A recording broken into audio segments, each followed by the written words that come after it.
한반도 남쪽 끝자락에 자리한 전남 고흥의 작은 어촌 마을. 2006년 늘 조용하던 마을이 전국에서 모여든 취재진과 학자들로 북적거렸다. 당시 문화재청장이었던 유홍준 씨도 한 걸음에 달려왔다. 생각지도 않은 별로 기대하지 않은 곳에서 엄청난 유물이 나왔기 때문에 앞으로 이 발굴을 차질 없이 진행을 하기 위해서는 문화재청에서 어떤 식으로든지. 사람들이 이곳으로 모여든 것은 1600여 년 만의 모습을 드러낸 한기의 무덤 때문이었다. 당시 호사품이었던 청동 거울을 비롯해 권력의 상징인 환두대도와 귀걸이 등의 장신구들까지 무덤은 귀한 유물들을 품고 있었다.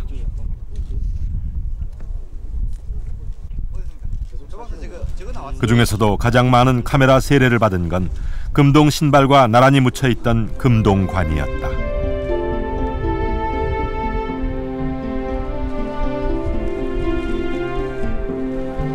정치적 지배력을 의미하기에 금동관은 백제 정치사를 푸는 열쇠로 주목받고 있다. 고흥 길두리의 금동관은 백제 지역에서 출토된 7번째 금동관이다.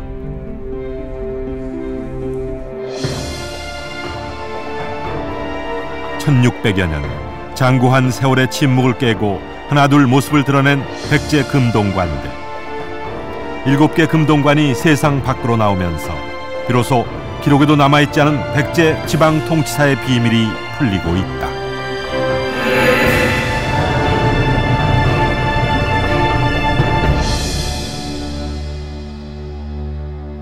기록이 많지 않던 시대, 고대인의 무덤은 그 무엇보다 생생한 역사의 기록입니다. 제가 나와 있는 이곳은 전라남도 고흥군 길두리의 한 고분터인데요. 지금은 발굴이 모두 끝나고 흙을 다시 덮어놓은 상태라 얼핏 보면 시골의 작은 언덕으로 보일 정도입니다. 그런데 바로 이곳에서 최고의 정치적 상징물인 금동관이 출토됐습니다.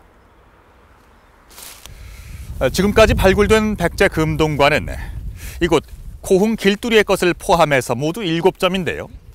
하나같이 모두가 백제의 수도가 아닌 지방에서 발견됐습니다. 자, 과연 이 백제 금동관은 누가, 언제, 그리고 왜 썼던 걸까요?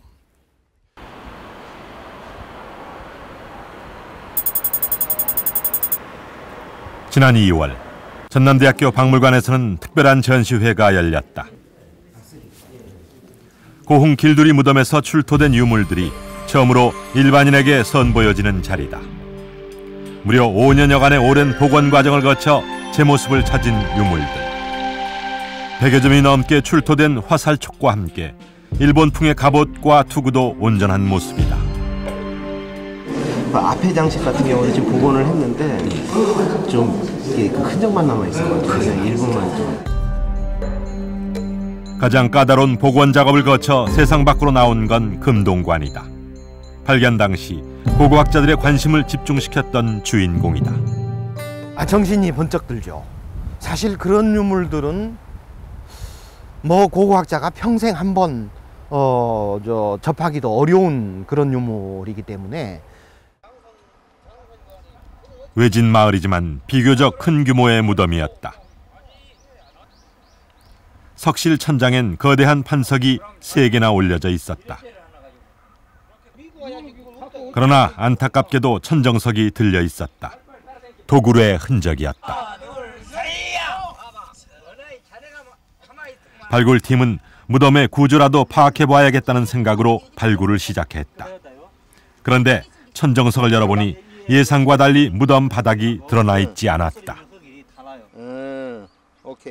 도굴로 인해서 이 파진 범위를 정리를 해보니까 바닥이 아직 안 나온 거예요. 그래서 일반적으로 석실이 도굴이 되면 당연히 이제 바닥까지 다 이제 헤쳐지는데 바닥이 노출되지 않아서 조금 희망은 가졌죠. 그래서 남아있는 부분을 조심스럽게 하강을 해 들어갔는데 금동강, 금동 신발, 이제 중요한 유물들이 바로 그 밑에서 나오기 시작했습니다. 그러니까 도굴로 인해서 파헤친 데서 불과 한 5cm 정도?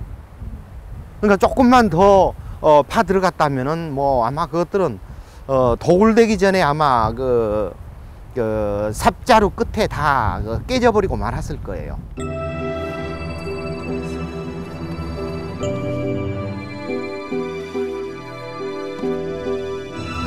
수습 과정에서 조금이라도 파손되는 걸 막기 위해 주변의 흙과 함께 퍼올렸다.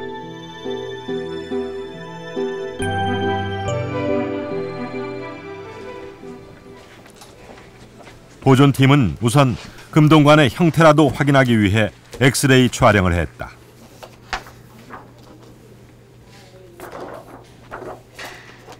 흙 속에 숨겨져 있던 금동관의 모습이 선명하게 드러났다. 독특하게도 관은 고깔모자 형태를 띠고 있었다.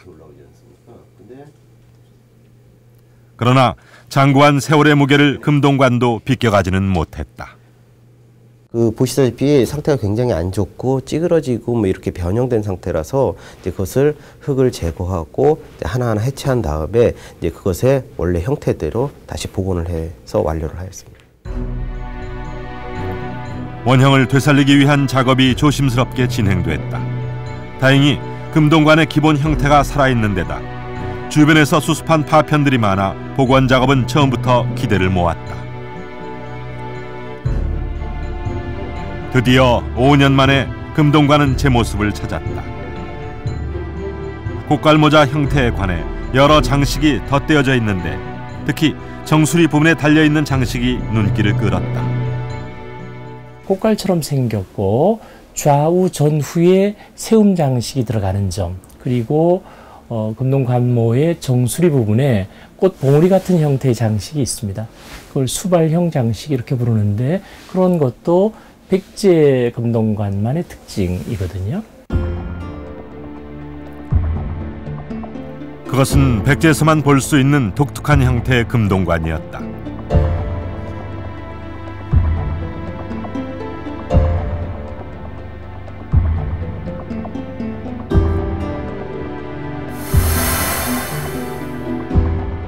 백제 금동관의 기본적인 형태가 처음으로 세상에 알려진 건 익산 입점리에서 출토된 금동관에 의해서였다. 전라북도 익산에 위치한 작은 농촌 마을.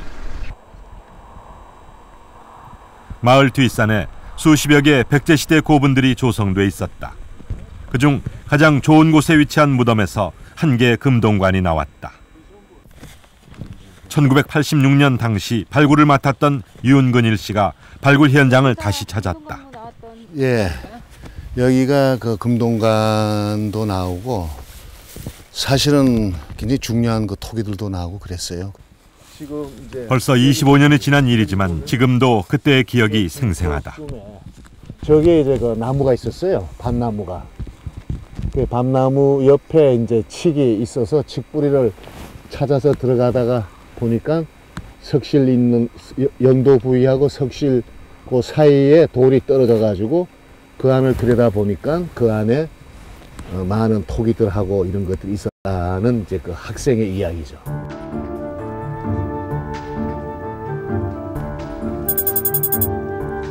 설 연휴가 시작되던 날이었다. 귀향길에 올랐다가 제보 전화를 받은 윤근일 씨는 설 연휴도 반납한 채 곧장 현장으로 달려왔다.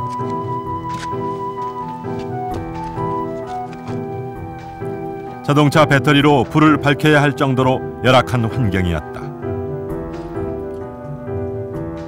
그러나 발굴 사례가 희박했던 백제의 유물을 단 한 점이라도 더 찾아내겠다는 생각에 정성을 쏟았다. 익산군에 있는 백제 고분에서 발굴된 유물들은 금동관과 금동모, 금동식리, 청자 고된 작업은 헛되지 않았다. 48점입니다. 세상을 떠들썩하게 할 정도로 귀한 유물들이 쏟아져 나왔고 그중엔 처음으로 세상 밖으로 나온 백제 금동관이 있었다.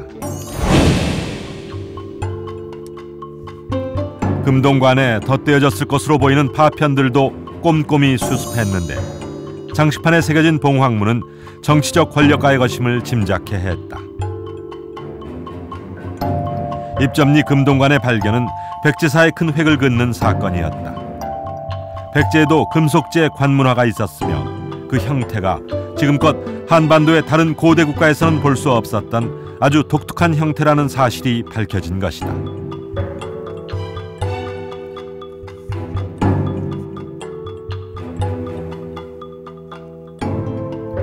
뿐만 아니라 일본의 것으로 알려졌던 에다 후나야마 고분의 금동관이 백제에서 전해진 것임을 알 수 있었다.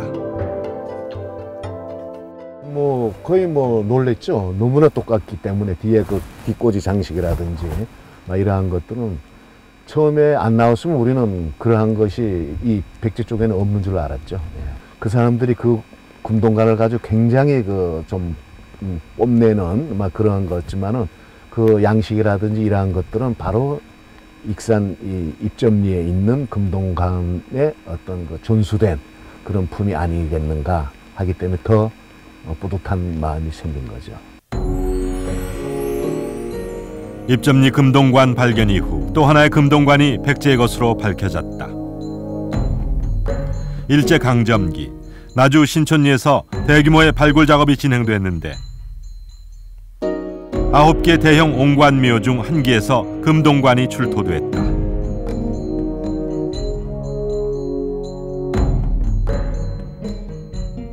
당시 학자들은 이 금동관을 마한의 것으로 여겼다. 그러나 둥근 관태 속에 있는 곡갈모자 형태의 관모는 분명 백제의 것이다. 천안 용원리에서는 금동관 파편들만 출토됐지만 온전한 형태의 반구형 장식인 수발이 나타나면서 백제 금동관임을 알 수 있었다.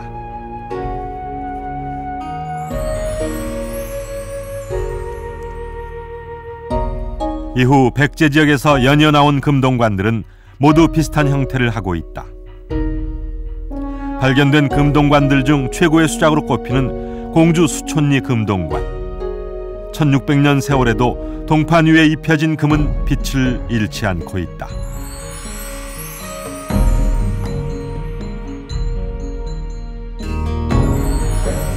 특히 아까 곡갈 모양 관은 지금 나와 있는 백제관에서는 거의 공통입니다. 다만 이제 장식이 이제 그 수촌리나 부장리 이런 경우에는 이제 새 날개 장식을 했고, 입점리나 저쪽 그 반남면 신촌리 같은 경우는 나뭇가지형 장식을 했는가, 그런 이제 장식의 차이는 있다 하더라도 기본 내관의 모양은 그 동일하거든요.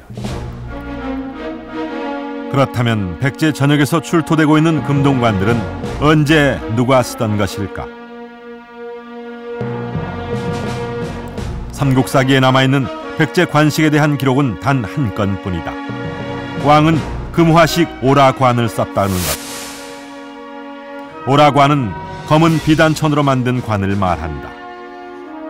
기록에 의하면 왕은 검은 비단천에 금꽃 장식을 했고 관리들은 은꽃 장식을 했다.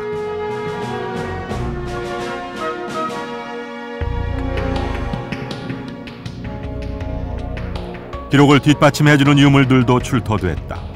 무령왕릉에서는 금으로 만든 관의 장식이 나왔다. 그러나 백제의 금제관식은 이 한 점이 유일하다. 웅진 시기에만 확인되는 유물인 것이다.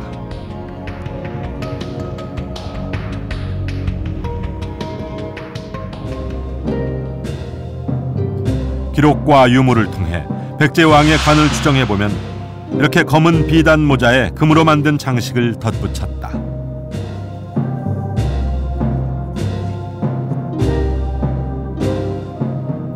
관리들이 썼다는 은꽃 장식도 여러 점 출토됐는데 주로 사비시기 유적에서 나오고 있다.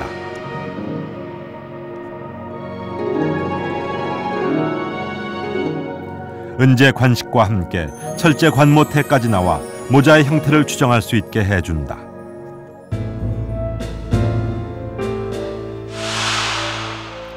이렇게 비단 모자 앞쪽에 은제 관식을 꽂았던 것.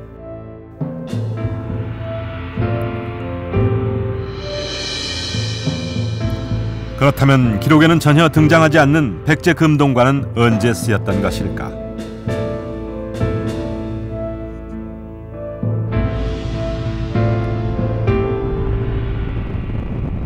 두 점의 금동관이 발견된 공주 수촌리를 찾았다.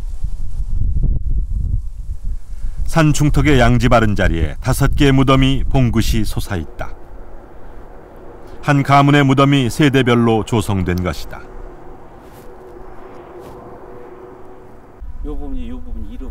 이곳에 백제 금동관의 시기를 추정해 볼 수 있는 단서가 있다. 이 부분, 이건 목곽 안에 이제 목관이 시설된 부분인데 머리 부분이 이쪽입니다. 북쪽을 향하고 있고 머리에 금동관을 쓰고 허리띠를 갖추고 다음에 금동 신발이 신겨진 상태로 이제 발굴이 됐고 그 옆에는 이제 환두대두가 있었고 또 중국제 도자기가 관 안에 놓여 있는 상태로 발굴이 됐습니다. 금동관이 출토된 무덤에서는 금동관 외에도 당대의 사치품들이 대거 나왔다. 그 중에서도 금동관의 시기를 추정해주는 것이 중국에서 수입해온 고급 도자기들이다. 중국 도자기는 유행이 빨리 변해 연대 분석의 척도가 되고 있다.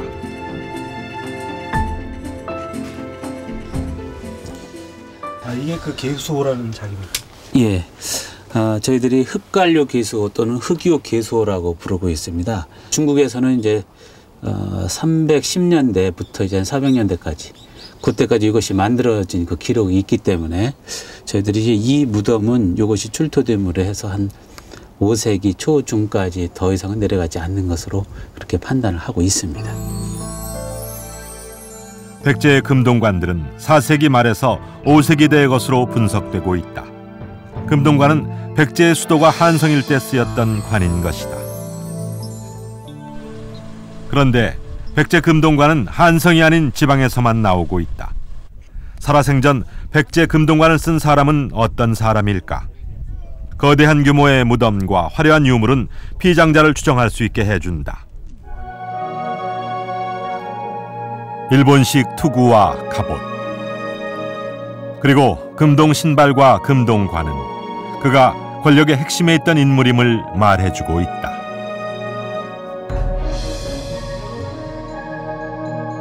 그 일대에서 만든 것이 아니라 대단히 멀리 떨어져 있는 곳에서 제작된, 그것도 아주 어려운 기술로 제작된, 구하기 매우 어려운 그런 물품들을 집중적으로 한 사람이 가지고 무덤에 들어갔다. 그거 자체만 보더라도 길두리 안동고분 무덤의 주인공은 그 당시 백제 전체, 현재 경기, 충청, 전라 전체에서 볼 때도 상당히 이렇게 돌출된 인물이었을 가능성이 높겠다, 그렇게 보이는 것입니다. 백제 금동관을 가지고 있던 사람들은 지방 최고 수장들이었다. 그들은 백제 왕실과 관련이 있는 인물들이었을까? 백제 금동관이 나온 곳은 수도인 한성과는 거리가 멀리 떨어져 있는 곳이었다. 서산, 부장리를 비롯해 충청도에서 모두 4점이 나왔다.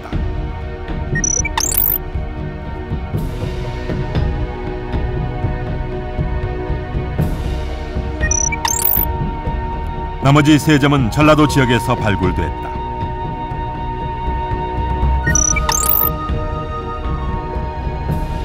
한반도 남단인 나주와 고흥에서도 금동관이 나오고 있다.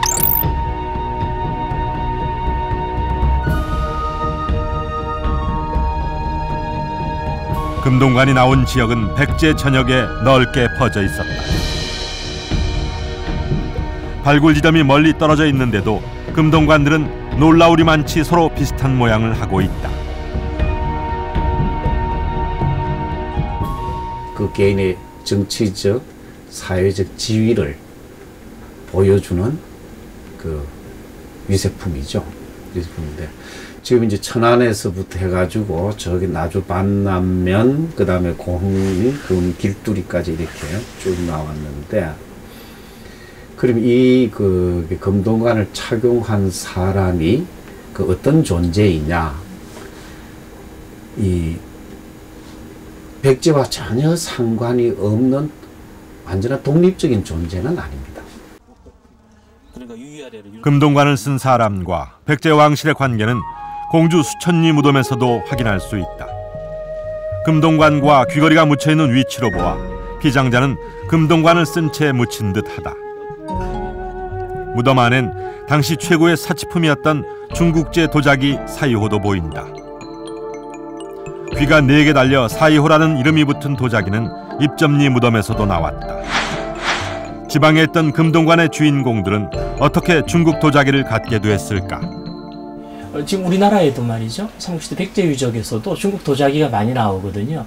중국까지 그 먼 거리를 가서 그런 물품을 사서 가지고 온다라고 하는 것이 지방에 있는 세력들이 가능하겠느냐 이런 생각을 하는 것입니다. 백제의 왕성인 위례성이 있었던 곳으로 추정되는 풍납토성. 풍납토성에서 쏟아져 나온 중국제 도자기들은 백제 왕실이 주도적으로 중국과 교류하고 있었음을 보여준다. 지금 같이 이 금동관과 같이 나오는 유물들을 보면 중국 도자기가 있고 귀걸이 같은 유물이 있고 말 갖춤 장식들이 있거든요. 그런 것들을 자세히 검토해 보면 겹친다는 겁니다. 그래서 이제 그런 것들을 가지려면 역시 국가의 용인이 있어야 된다거나 만약에 만든다고 하더라도 혹은 국가에서 만들어서 그것을 줘야지만 가질 수 있는 그런 사회가 바로 우리 삼국시대라고 생각하는 것입니다. 금동관을 백제 왕실에서 만들었을 것으로 보는 또 한 가지 이유는 복잡한 제작 기법 때문이다. 동판에 문양을 새기기 위해서는 정을 이용해 일일이 쪼거나 잘라내야 한다.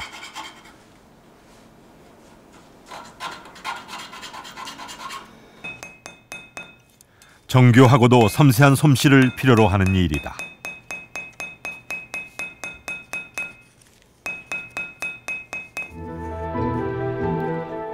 1600여 년 전 백제인들은 금동관에 어떤 문양을 새겨 넣었을까?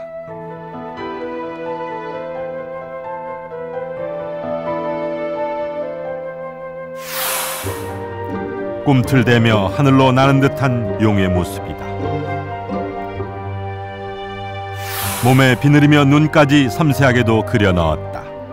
그 문양은 굉장히 섬세한데 그게 뭐 요즘 생각했을 때도 어떻게 저렇게 표현을 할 수 있었을까 이런 생각을 가지고 있습니다. 문양 하나하나가 용 문양이 굉장히 도드라지게 뚜렷할 뿐더러 거기에 새김질을 한 조금 기술 또한 마치 기계로 어떤 그 문양을 파서 레이저 조각을 한 것 같은 느낌이 들 정도로 굉장히 섬세하다는 것을 저희가 느꼈습니다. 새김 장식을 한 동판을 백제인들은 어떻게 도금했을까? 순과 금가루를 섞어 물에 개은 뒤 동판에 고르게 펴 바른다.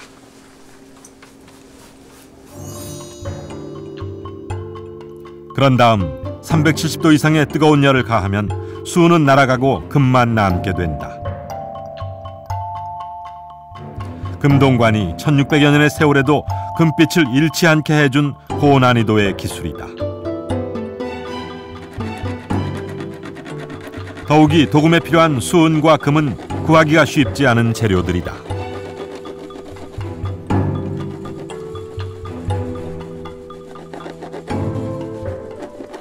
보면 이 제작 기술의 수준이라고 하는 것은 거의 중앙 금공 기술의 수준이라는 것입니다. 그래서 되게 그런 원료의 희귀성, 희귀한 원료의 소유, 또 그러한 아주 고난이도의 기술이 구현된 이러한 기술력, 그런 것은 지방에 있는 세력들이 독자적으로 가지고 만들고 그것은 힘들었다 이렇게 보는 것입니다. 금동관을 만드는 데엔 또 하나의 희귀한 재료가 들어갔다. 서산 부장리에서 발견된 금동관에서 뜻밖의 새로운 물질이 발견됐다. 금동관 안쪽으로 보이는 건 흙이 아니었다.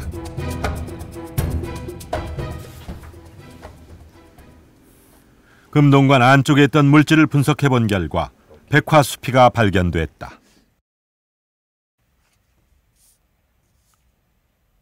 자작나무 껍질인 백화수피는 방부, 방습 효과가 뛰어나 예로부터 공예품에 많이 쓰였다. 백화수피와 함께 직물 조직도 보였다.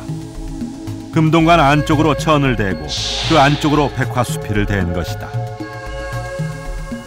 그래서 이 유기물질이 무엇인가 분석을 해보니까 이 유기물질은 목재 조직으로서 실제 그 현생 자작나무 껍질과 동일한 백화수피로 확인되었습니다. 자작나무 껍질은 백제 금동관이 주로 발견되는 한반도 남쪽 땅에서는 구하기 어려운 재료다. 지금 보시는 저 오른쪽 그 사면에 있는 것이 그 흰색 수피, 그러니까 나무 껍질을 가진 것이 자작나무입니다. 국립산림과학원에서는 연구용으로 자작나무를 기르고 있다. 그러나 생장 조건이 맞지 않아 나무는 잘 자라지 못하고 있다. 한 10cm 미만의 어떤 직경 생장을 보이고 있는데 상당히 생장이 안 좋은 편이죠.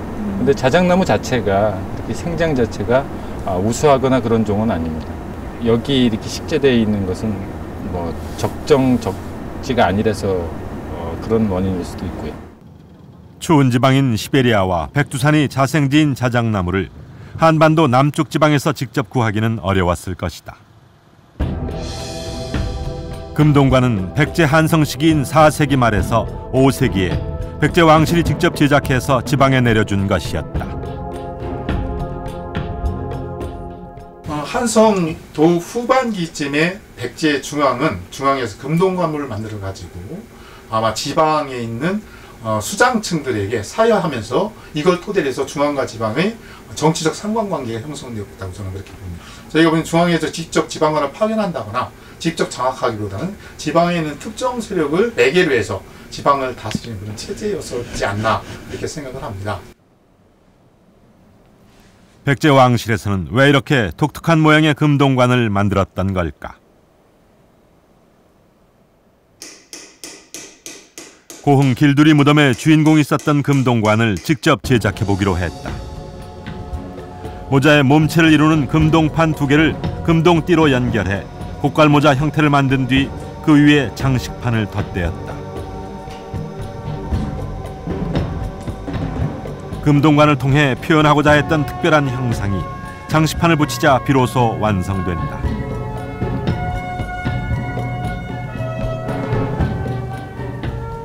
양측판 옆에 이런 지금 측판의 입식을 또 별도로 세워서 마치 새가 이렇게 날개를 펼친 듯한 그러한 이미지를 지금 담고 있는데, 백제에서만 볼 수 있던 독특한 형태의 금동관은 새의 모습에서 기인한 것이었다.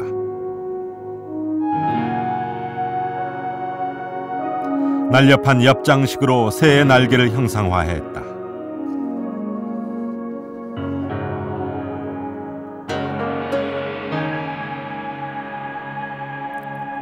새의 모습을 가장 많이 닮은 것이 공주 수촌리 사호분에서 나온 금동관이다. 금동관 앞쪽에 달린 장식판은 비상하려는 듯 날개를 쭉 편 새의 모습이다.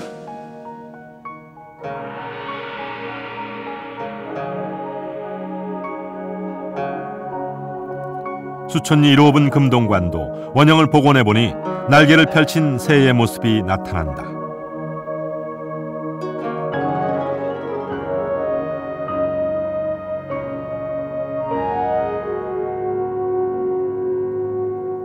뒷장식은 새의 꼬리 깃털을 닮았다. 금동관 자체가 한 마리의 새와 같다.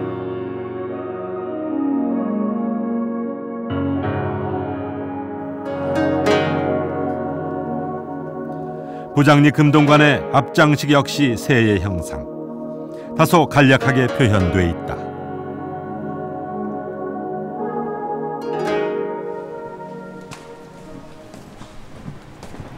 백제 왕실에서는 왜 금동관에 새의 모습을 담고자 한 것일까?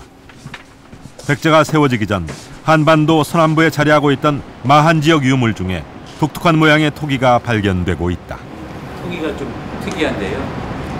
이 아산, 충청남도 아산의 탐정 지역에서 나온 유물입니다. 이것은 새의 형상을 한 토기라고 할 수가 있습니다. 또 마찬가지로 같이 발굴된 유물입니다. 오리형의 톡인데요. 이곳은 아마 이 밑에 구멍이 이렇게 뚫려 있습니다. 아마 여기에 나무나 이런 걸 끼워서 그 무덤을 장식했던 것이 아닌가 그렇게 생각이 됩니다. 마치 솥대처럼 나무에 끼워 무덤 장식을 하던 것이다.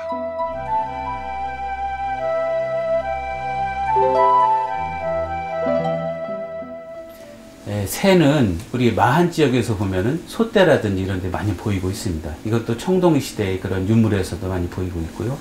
마한의 톡이라든지 장식품에 이런 새 모양이 많이 있는 거 보면은 그 당시 이것이 아마 금동관에까지도 아마 그 디자인에 응용이 되지 않았나 그렇게 생각이 됩니다. 마한 지역에는 소도라는 신성한 구역이 있었는데 소도의 상징물이 바로 솥대다. 지금도 옛 마한 땅인 충청도 지역에서 솥대를 만들고 있는 조각가 윤영호 씨. 마한 사람들에게 새는 어떤 의미였을까? 다른 네 발 달린 짐승은 하늘로 더 가까이 하고자 해도 할 수가 없지 않습니까? 새는 장대보다 더 높게 날 수 있으니까. 그러니까 솥대는 바로 거기에 제일 필요한 하나의 메신저 역할을 한다고 그렇게 보시면 되겠습니다. 농경문 청동기에 그려진 솥대는 청동기 시대 마한의 새 숭배 사상을 보여준다. 그래서 이제 백제가 내려와 가지고 저 부여계 통해 백제가 이제 고구려에서 출발해 가지고 한강묘역에 자리를 잡았습니다. 이 한강에 이미 한은 세력들이 마한 세력들이 있는 거죠. 그럼 백제는 결국 이 마한 세력들을 정복하든가 마한 세력들을 흡수하든가 이래 하면서 자기를 이제 키워나가고 자기 문화를 만들어 나가는 거죠. 한성 시기 마한 세력을 통합해 나가고자 했던 백제 왕실의 지혜가 금동관에 담겨 있다.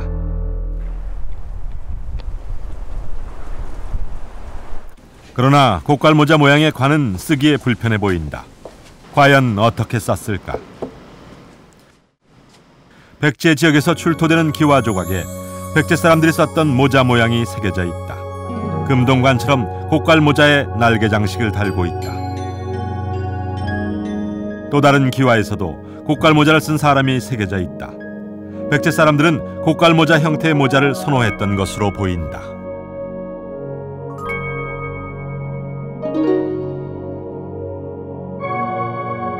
고깔모자를 쓰는 방법은 양지 공도에 그려진 백제 사신의 모습에서 찾아볼 수 있다. 백제 사신은 긴 머리를 상투 틀고 그 위에 모자를 올렸다. 상투가 모자를 고정시키는 역할을 하는 것이다.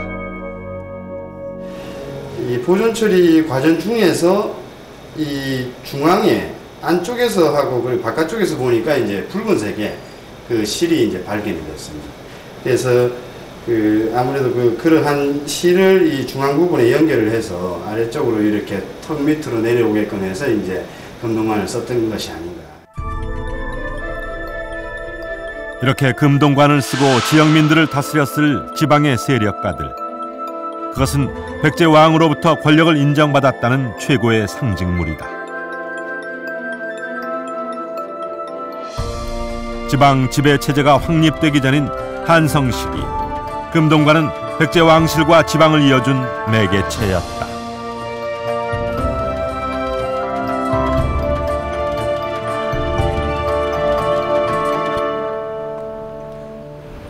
일곱 점의 백제 금동관은 백제 왕실의 관 문화까지도 추정할 수 있게 해줍니다. 백제 왕실은 북방 문화와 토속적인 마한의 문화를 융합해서 독특한 형태의 금속재 관을 만들어 썼고 이를 지방에도 내려보냈습니다. 백제 금동관은 백제의 수준 높은 문화와 예술적 경지를 보여주는 최고의 걸작이었죠. 한데 한 가지 의문점이 여전히 남습니다. 이 금동관이 만들어진 시기를 보면 백제의 수도가 한성이었던 시기인 4세기 말과 5세기에 집중이 되어 있는데요. 자, 과연 왜 백제는 이 시기에 집중적으로 금동관을 만들어서 지방으로 내려보냈던 걸까요? 금동관은 한성 백제가 영역을 확장하기 위해 필요한 거점 지역에서 나오고 있다. 두 점의 금동관을 토해낸 공주 수촌리 무덤은 금강 중류에 위치해 있다.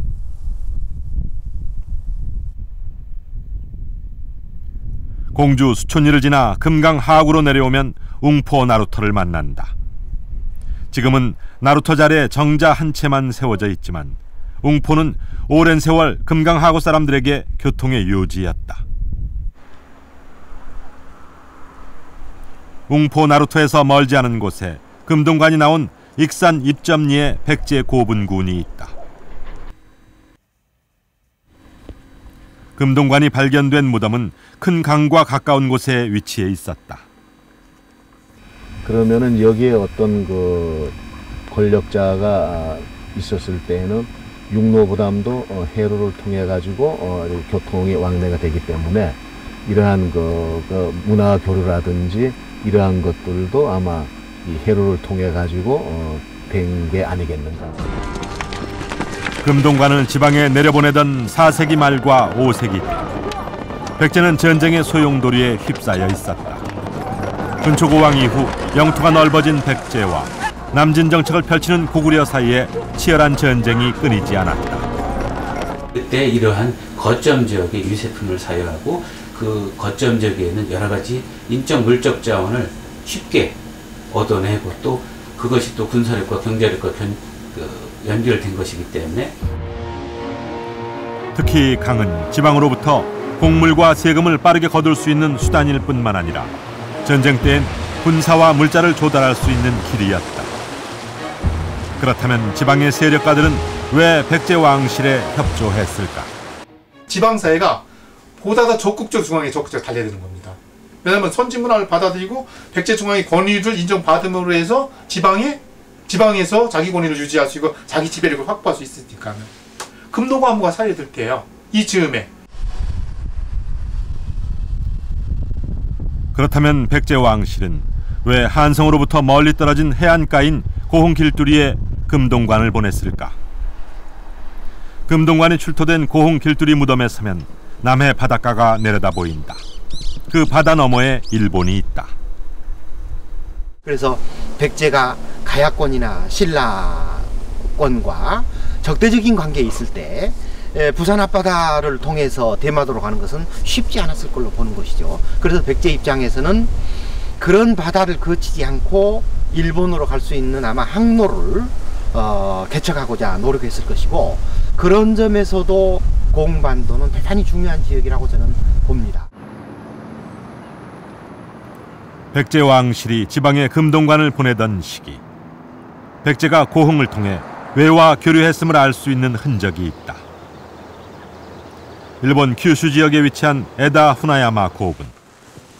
일본의 전형적인 고분 형태인 전방 후원분에 횡구식 석관이 있다.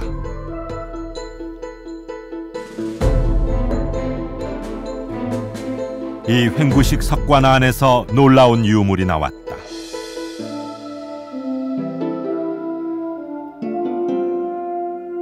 백제것과 똑같이 생긴 금동관이 나온 것이다. 현재 금동관은 도쿄 박물관에 전시돼 있다. 고깔모자 형태의 수발이 달려있는 전형적인 백제 금동관이다. 학계에서는 백제에서 직접 보내준 것으로 보고 있다. 고구려와 치열한 전쟁이 치러지던 시기, 외와의 교류가 필요했던 것이다. 지방을 직접 다스리는 통치체제가 확립되기 전 한성 시기, 백제는 지방의 주요 거점 지역의 세력들에게 금동관을 하사하면서 지방에 대한 지배력을 확장해 나갔다. 금동관은 그 지역이 백제의 지배권에 흡수돼 있었다는 눈에 보이는 증거다.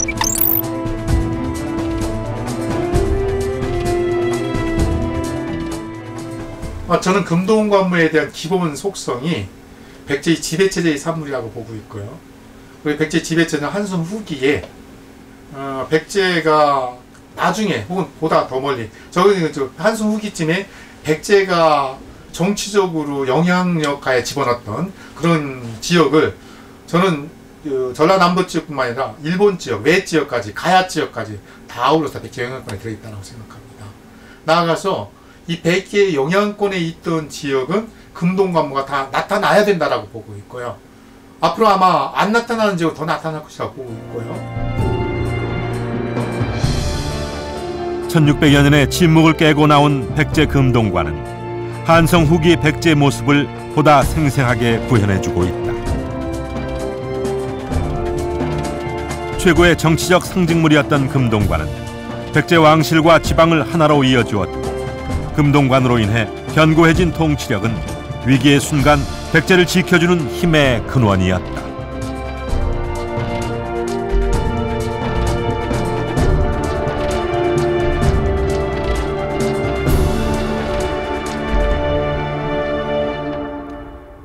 삼국 가운데서도 가장 활발한 해상 교역 활동을 펼치며 문화를 꽃피웠던 백제. 하지만 이 백제의 역사를 보다 자세히 규명해내는 일은 마치 황무지에서 밭을 일구어내는 것과도 같습니다. 수도를 2번이나 옮겨야 했던 패배의 역사 속에서 온전히 남아있는 유적과 유물이 많지 않기 때문이죠. 오늘 함께 보신 백제 금동관은 그동안 베일에 가려져 있었던 백제의 지방 지배 체제를 밝히는 중요한 단서였습니다.